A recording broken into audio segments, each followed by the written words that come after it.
मेरे छोटे छोटे बच्चे थे। मुझे कोई नौकरी नहीं मिल रही थी, इसलिए मैं मजबूर होकर मर्द का भेष बदलकर ड्राइवर की नौकरी करने लगी। मेरे मालिक बहुत अच्छे थे, रोज मुझसे रास्ते भर बातें करते जाते। जब एक दिन उन्होंने बातों बातों में मुझे बताया कि वह एक लड़की से प्यार करते हैं, मैंने कहा, यह तो बहुत अच्छी बात है। आप इतने जवान और खूबसूरत और अमीर हैं, आपसे तो कोई भी लड़की शादी करने को तैयार हो जाएगी। लेकिन मेरे कदमों तले से जमीन निकल गई जब उन्होंने मेरी ही तस्वीर। मेरा नाम शालिनी है। मैं अपने माँ बाप की इकलौती बेटी थी। मुझे पढ़ने लिखने का कोई खास शौक नहीं था, इसलिए 12वीं के बाद पढ़ाई को छोड़ दिया। मेरा ताल्लुक एक खाते पीते खानदान से था। मेरे पिताजी 2 भाई और उनकी एक बहन थी। शुरू से ही मेरे खानदान में जायदाद के खातिर झगड़े चल रहे थे। पापा सारा सारा दिन अदालतों के धक्के खाते थे, क्योंकि मेरे चाचा और बड़े पापा दोनों हमारे हिस्से की प्रॉपर्टी हड़पना चाहते थे। मेरे वक्त कुछ इसी तरह गुजर रहे थे कि मुझे खबर मिली कि मेरी सबसे अच्छी दोस्त स्नेहा की शादी है। स्नेहा के घर वाले बहुत अमीर थे। स्नेहा ने स्पेशली मुझे अपने हर फंक्शन में बुलाया था। मैं उसके मेहंदी के फंक्शन में गई तो घर आते वक्त काफ़ी रात हो गई थी कि रास्ते में एक तेज़ रफ्तार से गुजरती हुई गाड़ी मेरे पास रुकी और किसी ने मेरे मुंह पर कपड़ा रखा और मैं बेहोश हो गई। मेरी आंख खुली तो अपने आप को एक तहखाना में पाया, जहां पहले ही कुछ लड़कियां मौजूद थीं। ये एक बड़ा सा कमरा था, जिसे मुझे समझने में ज़्यादा देर नहीं लगी कि यह एक कैद खाना है। यहाँ पर छोटे छोटे बच्चे भी कैद थे और कुछ जवान लड़कियां भी थीं, जिनसे क्लब में डांस करवाया जाता और कुछ को तो कोठों पर बेच दिया जाता। पुलिस भी इस गैंग के साथ मिली हुई थी। इनमें से एक लड़का मुझे देखकर मुस्कुराया। उसे देखकर मुझे बहुत गुस्सा आया। वह मुझे घूरता ही जा रहा था। मैंने डर के एक लड़की का हाथ पकड़ा और उससे कहा कि किसी न किसी तरह हमें यहाँ से निकलना होगा। मैं डर के मारे कांप रही थी। मुझे अपने साथ साथ अपने माँ बाप की भी फिक्र हो रही थी। मेरे बिना उनका तो रो रो कर बुरा हाल हुआ होगा। सभी लड़कियां रो रही थीं और बच्चे भी बेतहाशा रोए जा रहे थे। मैं एक बच्चे के पास बैठी। वह बच्चा मुझे बहुत ही प्यारा लगा। मुझे उस बच्चे पर बहुत तरस आया। उसे देखकर लग रहा था कि वो गुस्से से जमीन को घूर रहा है और सोच रहा है कि जैसे तैसे मुझे यहाँ से निकलने का रास्ता मिल जाए। मैंने प्यार से उसे बच्चों के सर पर हाथ फेरा और कहा, तुम इन जालिमों के हाथ में कहाँ से आ गए? मेरे सवाल करते ही वो बच्चा रोने लगा। तभी कुछ लोग वहां पर आए और सभी को भेड़ बकरियों की तरह मारने पीटने लगे और मारते हुए कह रहे थे कि चलो, तुम लोगों को कहीं और जाना है। यहाँ पर तकरीबन 50 लोग कैद थे और इन 50 लोगों को कहीं और शिफ्ट होना था। इस अंधेरे कैद खाने में सूरज को देखे बहुत दिन हो गए थे। कुछ पता नहीं था कि कब सुबह होती और कब शाम। यहाँ पर मौजूद कुछ लोगों से ड्रग सप्लाई का काम भी लिया जाने लगा। अब मुझे इस दिन का डर था जिस दिन यह लोग मुझे भी इस घिनौने काम में लगवा देते। अक्सर हम जिन चीज़ों से डरते हैं, हमारे साथ वही होता है। अब ये लोग यहाँ पर मौजूद सभी लोगों को नशे का आदी कर रहे थे। एक दिन मुझे भी एक दूसरे कमरे में ले जाया गया। यहाँ पर मौजूद एक लड़के ने मुझे एक इंजेक्शन दिया। अब रोज यही होता और कब मैं इस नशे की आदी हो गई मुझे पता नहीं चला। और जो लड़का इंजेक्शन देता, मैं उसके पास जाने लगी और उससे अपने मन की सारी बातें शेयर करती और खूब रोती कि यह हादसा होने के बाद मेरे माँ बाप जीते जी मर गए होंगे। पता नहीं लोगों ने मेरे माँ बाप को क्या क्या सुनाया होगा। इस लड़के का, जिसका नाम सुमित था, मुझसे वादा किया कि एक ना एक दिन तुम्हें मैं यहाँ से निकलवा दूंगा। लेकिन इससे पहले किसी ने उस लड़के को पुलिस के हवाले कर दिया। कहते हैं खराब वक्त गुजर ही जाता है, लेकिन जिस पर गुजर रही हो उसे ही पता चलता है वक्त कैसे गुजरा। एक रोज हम लोगों की निगरानी पर जो शख्स रखा गया था, अचानक उसे चक्कर आया और वह गिरकर बेहोश हो गया। हम सब ने इस मौके का फायदा उठाया और वहां से निकलकर भाग गए।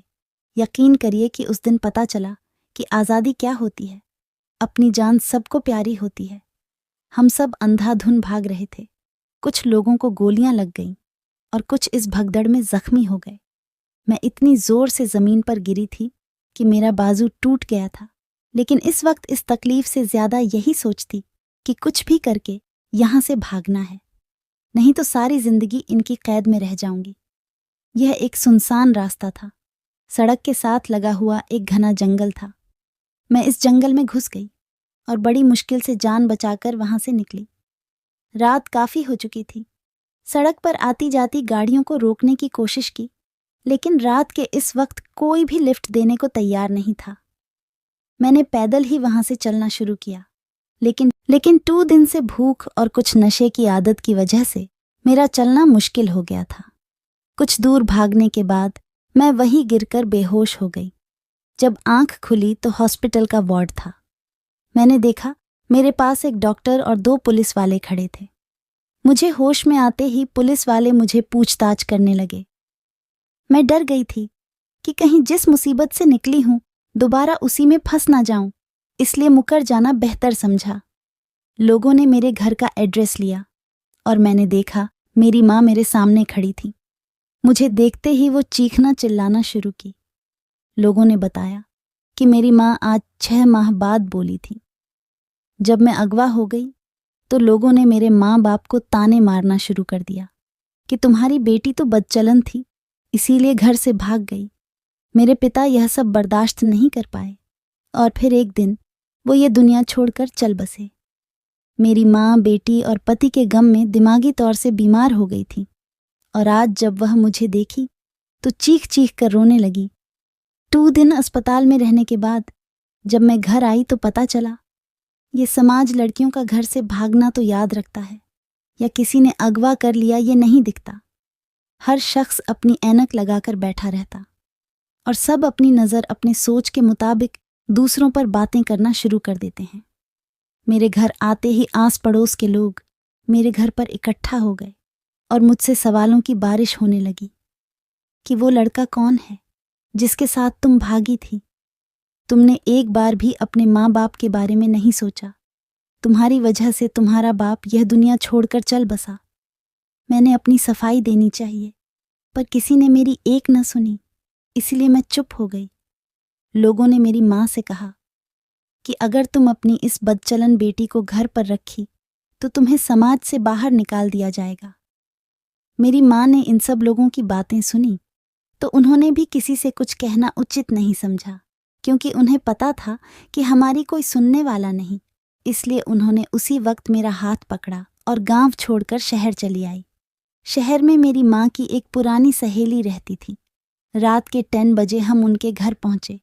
अचानक हमें अपने घर देखकर मेरी माँ की सहेली विमला आंटी घबरा गई। उन्होंने हमें घर के अंदर आने को कहा और एक कमरे में बिठाया। अभी हम सब बातें ही कर रहे थे, तभी मैंने देखा विमला आंटी का एक बेटा था जो पागल था। वो हमारे पास आया और मुझसे कहने लगा कि तुम मेरे साथ चलो और खेलो। विमला आंटी के बेटे सोहन की उम्र लगभग 23 साल थी, लेकिन वह बच्चों की तरह बिहेव करता। उसकी जिद की वजह से माँ ने मुझसे कहा कि जाओ उसकी बात मान लो, नहीं तो ये हमें परेशान कर देगा। मेरी माँ की सहेली विमला आंटी ने बताया कि उनका बेटा एक बहुत ही काबिल पढ़ा लिखा इंसान था, अपने कॉलेज का बेस्ट प्लेयर था। एक बार मैच खेलते समय किसी खिलाड़ी ने उसके सर पर भारी चीज मार दी और वो बेहोश होकर गिर गया और पूरे 1 महीने अस्पताल में रहा। उसकी हालत में सुधार तो हुआ, लेकिन इसके दिमाग का एक हिस्सा खराब हो गया, जिसकी वजह से ये बच्चों की तरह बिहेव करता है। हम माँ बेटी विमला आंटी के घर रहने लगे। सोहन सारा दिन अपने कमरे में पड़ा रहता या अपनी माँ से जिद करके अपनी बात मनवाता। सोहन मुझसे घुल मिल गया था। मेरे आने से उसे एक अच्छा दोस्त मिल गया था। वह मुझसे ढेर सारी बातें करता। धीरे धीरे करके हमारा अच्छा वक्त गुजरने लगा।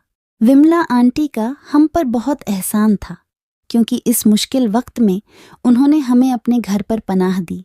हमारे लिए यही बहुत काफ़ी था। मेरी माँ अपनी सहेली के साथ लोगों के कपड़े सिलती और मैं सारा दिन घर के काम करती। सोहन के पिता अब इस दुनिया में नहीं थे। उनके घर में विमला आंटी और सोहन ही रहते थे। कुछ दिन बाद मेरी माँ की सहेली ने मेरी माँ से एक अजीब सी फरमाइश कर दी कि वो सोहन की शादी मुझसे करवाना चाहती हैं। माँ ने विमला आंटी से कहा कि अपने घर में पनाह देने की इतनी बड़ी कीमत मत मांगो। लेकिन मेरी माँ की सहेली विमला आंटी ने एक शर्त रख दी, या तो मैं उनके बेटे से शादी करूं या हम अपना बंदोबस्त कहीं और कर लें। विमला आंटी की यह शर्त सुनकर अब तो हमें अपनी रूह पर से भी भरोसा उठ गया था। मेरी माँ ने मुझसे कहा कि चाहे कुछ भी हो जाएगा, मैं तुम्हारी शादी सोहन से नहीं होने दूंगी, क्योंकि वह पागल है। हम यहाँ से कहीं दूर चले जाएंगे। लेकिन पता नहीं क्यों सोहन के साथ रहते रहते मुझे उससे लगाव हो गया था। वह चाहे जैसा भी था, मुझे वह अच्छा लगने लगा था। मैंने माँ को समझाते हुए कहा, माँ, अब हम यहाँ से निकले तो हम मारे मारे फिरेंगे, हमारा कोई ठिकाना नहीं होगा। इसलिए यही बेहतर होगा कि हम विमला आंटी की बात मान लें। मेरे फैसले पर माँ रोती रही कि मेरी एक ही बेटी थी और कैसा नसीब लेकर आई। हम दोनों माँ बेटी एक दूसरे से लिपट कर देर तक रोते रहे और कुछ दिन बाद मेरी शादी सोहन से करवा दी गई। मेरी शादी पर मेरी माँ बहुत रोई थी, पर मैं क्या करती। हमारी मजबूरी ने मुझे यह सब करने को मजबूर किया। मेरे दिन कुछ इसी तरह गुजरने लगे। सोहन मुझे अपना दोस्त मानता था, पर पत्नी का क्या मतलब होता है उसे बिल्कुल भी नहीं पता था। एक दिन एक भिखारन मेरे दरवाजे पर आई और कहने लगी, मुझे पेट भर खाना खिला, तेरी हर मनोकामना पूरी होगी। उसकी बात पर मैं हंसी थी कि मेरे नसीब में तो मेरा पागल पति है, तो इससे बड़ा दुख मेरी जिंदगी में और क्या हो सकता है। मैंने उस भिखारन को खाना खिलाया तो उसने कहा कि जा बेटी, तेरा पति तुझसे बेइंतहा प्यार करेगा। उसकी बातें सुनकर मैं हैरान थी कि भला मेरा पागल पति मुझसे क्या प्यार कर सकता है। लेकिन कहते हैं कि दुआएं तकदीर बदल देती है। मेरी जिंदगी में भी कुछ ऐसा ही होने लगा। कुछ दिन बाद मैंने महसूस किया कि सोहन के हालात में दिन प्रतिदिन सुधार होने लगा है। सोहन की सुधरता हालत देखकर हमने उसका इलाज दोबारा से शुरू करवाया। इस बार डॉक्टर को भी पूरी उम्मीद थी कि सोहन जल्दी ठीक हो जाएगा। मेरा पूरा पूरा दिन सोहन की देखभाल में निकल जाता, लेकिन मेरी मेहनत रंग ला आई और सोहन की हालत में सुधार होने लगा। अब वह पहले से बेहतर हो गया। लेकिन सोहन के ठीक होते ही पता नहीं मेरी सास को क्या हो गया कि वह मुझसे नफरत करने लगी, मेरे प्रति सोहन को भड़काने लगी। इन बुरे हालातों में भी किस्मत ने मेरा साथ नहीं दिया और मेरी माँ की तबीयत बहुत ज़्यादा खराब हो गई। मेरी माँ के इलाज में मेरे ससुराल वालों ने साथ नहीं दिया और अचानक मेरी माँ यह दुनिया छोड़कर चल बसी। अब मैं बिल्कुल अकेली हो गई थी। ससुराल में रहने का ठिकाना तो था, लेकिन मेरा अपना कोई नहीं था। मेरी माँ के गुजरते ही मेरी सास का अत्याचार मेरे ऊपर और बढ़ गया। वो मेरे पति सोहन से कहकर मुझे बहुत सारी बातें सुनवाती। सोहन पहले से बहुत बेहतर हो गया था, लेकिन वो अपनी माँ के हाथों का खिलौना बन गया था। उसकी माँ जैसा कहती वो उन्हीं के इशारों पर चलता। हम पति पत्नी अजीब रिश्तों में जुड़े थे। साथ होते हुए भी हम एक दूसरे के साथ नहीं थे। हमारा रिश्ता बस यूं ही चल रहा था कि एक दिन मेरी किस्मत ने एक नया मोड़ लिया। अचानक मुझे पता चला कि मैं माँ बनने वाली। लेकिन अपने माँ बनने की खबर सुनकर मुझे थोड़ी भी खुशी नहीं हुई, क्योंकि मेरे और सोहन के रिश्ते में जो दरार थी वह हमारे आने वाले बच्चों के लिए ठीक नहीं थी। मेरे मन में यह डर था कि पता नहीं सोहन अच्छा बाप बन पाएगा कि नहीं। जो इंसान अच्छा पति नहीं बन पाया वह अच्छा बाप कैसे बन सकता है। इसी डर की वजह से मैं अपने बच्चों को इस दुनिया में लाने से डर रही थी। मैंने अपने मोहल्ले के एक औरत से बात की जो सरकारी अस्पताल में नर्स थी। वह मेरी मदद करने को तैयार हो गई, लेकिन अस्पताल जाने के बाद पता चला कि मेरा अबॉर्शन नहीं हो सकता। अगर हमने इस बच्चे को गिराने की कोशिश की तो मेरी जान को खतरा हो सकता है। मैं अपना मायूस चेहरा लेकर घर लौट आई। वो 9 महीने मेरे लिए 9 साल के बराबर थे। किसी तरह यह 9 महीने गुजरे और मैंने 2 जुड़वा बच्चों को जन्म दिया। एक बेटा और दूसरी बेटी थी। बच्चों को देखकर मेरे मन में अजीब सी खुशी थी। अपने बच्चों को देखकर मेरी ममता तड़प उठी और मैंने उन्हें अपने सीने से लगा लिया। बच्चों की पैदाइश के बाद सोहन और मेरी सास का रवैया अब पहले से कुछ बेहतर हो गया था। वह दोनों मुझे भले ही ना पूछते, लेकिन उन्हें बच्चों से बहुत लगाव था और मेरे जैसी बदकिस्मत के लिए यही काफ़ी था। धीरे धीरे मेरे दिन कुछ इसी तरह गुजरने लगे और वह दिन मेरी जिंदगी का सबसे खूबसूरत दिन था, जब मेरे बच्चों ने मुझे माँ कहकर पुकारा था। यह बात वही लोग समझेंगे जिनका अपना कोई नहीं होता। एक दिन मेरी सास और मेरे पति सोहन किसी काम से बाहर गए थे, पर वापसी पर आते वक्त उन दोनों का एक्सीडेंट हो गया और मौके पर ही उन दोनों की मौत हो गई। उनके मौत की खबर सुनकर मैं फिर से एक बार में टूटकर चकनाचूर हो गई। वह दोनों मेरे लिए कैसे भी थे, पर वही लोग तो मेरे बच्चों का सहारा थे।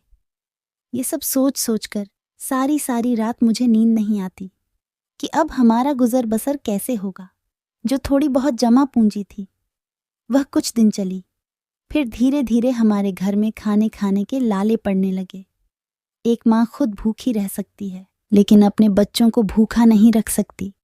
मैं अगल बगल के मोहल्लों में काम कर अपने बच्चों का पेट पालने लगी, लेकिन एक अकेली औरत का कोई सहारा नहीं होता, और नहीं तो लोग उसे बेइज्जत करने पर तुले रहते हैं। लोगों के घर काम करने जाती तो वहां पर उनके घर के मर्द मुझे गंदी निगाहों से घूरते। एक दिन मैं यूं ही ऐसे ही भटकते भटकते जा रही थी कि मुझे पता चला कि एक आदमी को ड्राइवर की ज़रूरत है। मैं गाड़ी चलाना उन्हीं दिनों सीखी थी जब मैं किडनैप हुई थी। वो किडनैपर हमें ट्रेनिंग देते ताकि वक्त आने पर हम गाड़ी चलाकर भाग सके। लेकिन फिर से परेशानी वही थी कि मुझे एक मर्द की गाड़ी चलानी थी। इसलिए मैंने अपना हुलिया चेंज कर लिया और अपने आप को मर्द के पोशाक में ढाल लिया। कोई भी मुझे देखता तो यही समझता कि मैं एक मर्द हूँ और मैं उस आदमी की गाड़ी चलाने लगी। वो साहब बहुत अच्छे थे। वो मुझसे अपने मन की सारी बातें शेयर करते। धीरे धीरे साहब और मेरे बीच एक गहरी दोस्ती हो गई थी। गाड़ी चलाते चलाते मेरा सफ़र भी अच्छा गुजर जाता। एक दिन बातों ही बातों में मैंने उनसे पूछा कि आपने अभी तक शादी क्यों नहीं की। उन्होंने मुझे बताया कि एक लड़की देखी थी और उसी से मैं प्यार करने लगा था, पर जिंदगी ने ऐसा वक्त दिखाया कि मैं उसे ढूंढ ना सका। अपने झमेला में वो लड़की कहीं खो गई। वह किस्मत की मारी थी, पता नहीं वो किस हाल में होगी। साहब ने कहा कि अगले दिन उसे लड़की की तस्वीर वो मुझे दिखाएंगे। अब मुझे अगले दिन का इंतज़ार था और उस लड़की के किस्मत के भी बारे में सोच रही थी कि उसकी किस्मत तो बहुत अच्छी है, क्योंकि कोई शख्स उससे 7 साल से मोहब्बत करता था और उसी की यादों में अभी तक उसने शादी नहीं की थी। अगले दिन बच्चों को स्कूल छोड़कर जब मैं उस साहब को लेने गई, जब वो गाड़ी में बैठे, कुछ दूर जाकर मैंने उनसे कहा कि मुझे उसे लड़की तस्वीर को दिखाइए। आखिर कौन है वो खुशनसीब, कौन है जिससे आप प्यार करते हैं। उन्होंने जब उसे लड़की की तस्वीर निकालकर मुझे दिखाई तो तस्वीर देखकर मेरे पैरों तले से ज़मीन निकल गई, क्योंकि वह शख्स तो मेरी ही तस्वीर मुझे दिखा रहा था। यह तस्वीर तब की थी जब मैं अगवा हुई थी। पता नहीं कैसे इस तस्वीर को निकाला गया था। गाड़ी अचानक ब्रेक लगने से रुकी थी। उसे साहब ने कहा, गाड़ी ध्यान से चलाओ। उसे क्या पता था कि मैं किसी ध्यान में थी। उसने मुझे बताया कि 7 साल पहले वह एक गैंग का हिस्सा था। उसका पिछला रिकॉर्ड एक क्रिमिनल का था, लेकिन फिर एक दिन उसने एक चेहरा देखा जिसे देखकर उसने खुद से एक वादा किया कि वह इस दलदल से निकलेगा और उसे मासूम लड़की को भी निकलेगा। उसने बताया कि मैं वहां पर मौजूद लोगों को नशे का आदी बनाता था, पर जब से मैंने उसे लड़की को देखा था उसके प्यार में गुम हो गया था और मैं इस गलत काम से छुटकारा पाना चाहता था। इसीलिए मैंने खुद अपने आप को पुलिस के हवाले कर दिया। फिर मैं पुलिस का सरकारी गवाह बन गया। पुलिस ने जब वहां पर छापा मारा तो वहां पर सभी लोग फरार हो चुके थे। तब मुझे एहसास हुआ कि मैं उसे लड़की को खो चुका था। फिर मुझे याद आया कि उसने एक बार अपने घर का एड्रेस दिया था। मैं पूछता पूछता वहां पहुंचा तो लोगों से पता चला कि उसके पिता उसकी जुदाई में मर गए। उसके बाद उसे लड़की और उसकी माँ को समाज से निकलने की धमकी दी गई, जिसे वह लड़की और उसकी माँ यह गांव छोड़कर कहीं चले गए। मैंने पढ़ाई अच्छी की थी, लेकिन गलत संगत की वजह से क्रिमिनल बन गया था। उसे वक्त अपने साहब की बातें सुनकर मैंने उन्हें सच्चाई बता दी कि मैं ही वह लड़की हूँ जिसे आप बेइंतहा प्यार करते हैं, लेकिन लोगों की नज़रों से बचने के लिए मैंने अपना हुलिया बदल लिया है और मैं एक मर्द के भेष में रहने लगी हूँ। उसको जब पता चला कि मैं वही लड़की हूँ तो वो मुझे अपने सामने देखकर बहुत खुश हो गए और मुझे अपने गले से लगा लिए। मैंने अपने ऊपर बीती हर बात उन्हें बताई। रोहित ने मुझे सांत्वना देते हुए कहा कि तुम फिक्र मत करो, मैं तुम्हारी जिंदगी के सारे दुखों को दूर कर तुम्हारे बच्चों को अपना लूंगा। रोहित ने बताया कि जब तुम मेरी जिंदगी में आई तो तुम्हें देखकर मैं इस बुरी संगत से दूर जाकर अपनी जिंदगी को बेहतर बनाना चाहता था, लेकिन तुम भी मुझसे बिछड़ गई। फिर मैं दोबारा अपनी जिंदगी को बेहतर बनाने में लग गया। मेरी पढ़ाई की वजह से मुझे एक अच्छी नौकरी मिल गई और मैं लगन से वह नौकरी करने लगा, क्योंकि मेरे मन में यह विश्वास था कि एक न एक दिन तुम मुझे जरूर मिलोगी। कहते हैं अगर प्यार सच्चा हो तो एक न एक दिन जरूर मिलता है, और आज तुम मेरे सामने बैठी हो। रोहित की बात सुनकर मैं भी बहुत खुश हुई, क्योंकि मुझे एक सच्चा जीवन साथी मिला था। मैंने उसे अपने बच्चों से मिलवाया। कुछ दिन बाद रोहित ने मुझसे शादी कर ली। मैंने अपनी जिंदगी में जितने दुख झेले थे, रोहित ने आकर मेरे दामन में खुशियां भर दी। तो दोस्तों, यह थी हमारी आज की कहानी। उम्मीद करते हैं आपको पसंद आई होगी। आपका क्या कहना है इस कहानी के बारे में कमेंट करके हमें ज़रूर बताएं। वीडियो को लाइक करके चैनल को सब्सक्राइब कर लीजिए। साथ में घंटी को दबाकर ऑल पर सेट कर लीजिए ताकि आने वाली वीडियो आपको तुरंत मिले। धन्यवाद।